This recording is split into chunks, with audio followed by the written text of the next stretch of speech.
For those of you who don't know me, my name is Koch, and I was a founding member of the teen choir. I've been married to my wife Nicole for 15 years. We have 2 daughters, Hope and Grace, and are in the process of adopting a son shepherd from Korea. I'm a family physician and practice in Tulsa, and while I'm not a pastor, I ask you to please bear with me. I did stay at a Holiday Inn Express last night. Greater love has no one than this, to lay down one's life for one's friends. These, as we just heard, are Jesus' words as spoken to his disciples at the Last Supper. Words spoken with anticipation of his upcoming crucifixion. Friend is a powerful word. It becomes more meaningful when you think that the Lord of all creation, the Alpha and the Omega, is using it to refer to you and me and all whom he created. Webster's defines a friend as one attached to another by affection or esteem, or my favorite definition in relation to these verses, a favored companion. Friends was the title of the first musical performed by the teen choir. For those of you unfamiliar with that history, the teen choir performed 3 musicals during my tenure. The title song's chorus went like this. And friends are friends forever, if the Lord's the Lord of them. And a friend will not say never, 'cause the welcome will not end. Though it's hard to let you go, in the Father's hands we know that a lifetime's not too long to live as friends. As I recall, the plot revolved around a group of friends in school and the fact that one would be moving away and how that would affect their friendship. They ultimately learned through Christ's example of friendship that because they were believers, their friendship would never fail. It was through those experiences in the teen choir and those friendships that I developed during all those hours of rehearsal and performances that I began to learn what being a Christian friend really means. But what does Jesus mean and expect by calling us his friend? In verse 14 of our text, he says, "You are my friends if you do what I command." Well, what's his command? If we look back to verse 12, we find the answer. He says, "My command is this, love each other as I have loved you." But how did Jesus love us? He loved us sacrificially, and the cross is his ultimate example of sacrificial love. However, he gives us another beautiful example of this type of love in John 13, 1-5. It was just before the Passover festival. Jesus knew that the hour had come for him to leave this world and go to the Father. Having loved his own who were in the world, he loved them to the end. The evening meal was in progress, and the devil had already prompted Judas, the son of Simon Iscariot, to betray Jesus. Jesus knew that the Father had put all things under his power, and that he had come from God. So he got up from the meal, took off his outer clothing, and wrapped a towel around his waist.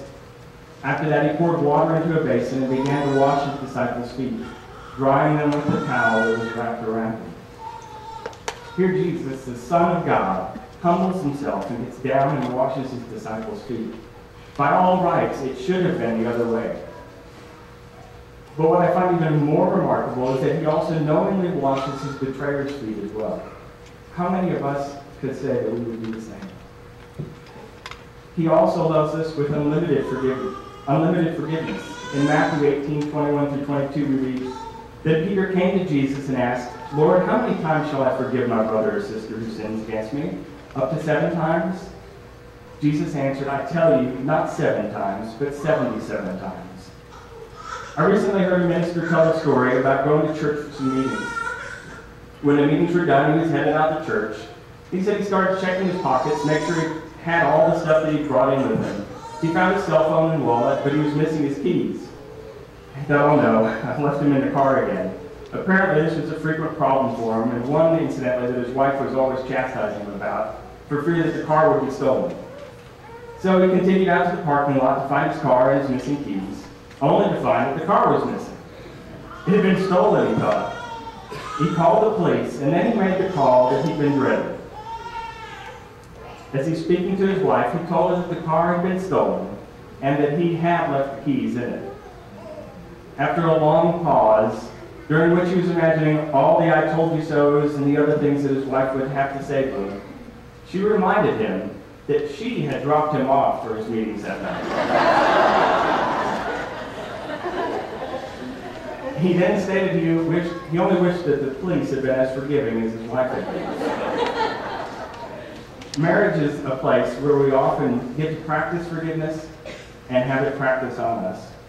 And our relationships with family and friends are also places that we get to practice forgiveness. And in our text, Jesus tells us that we are to always be forgiven. So Jesus has called us to be his friends, and we know that to be his friend, we're to love one another as he loved us.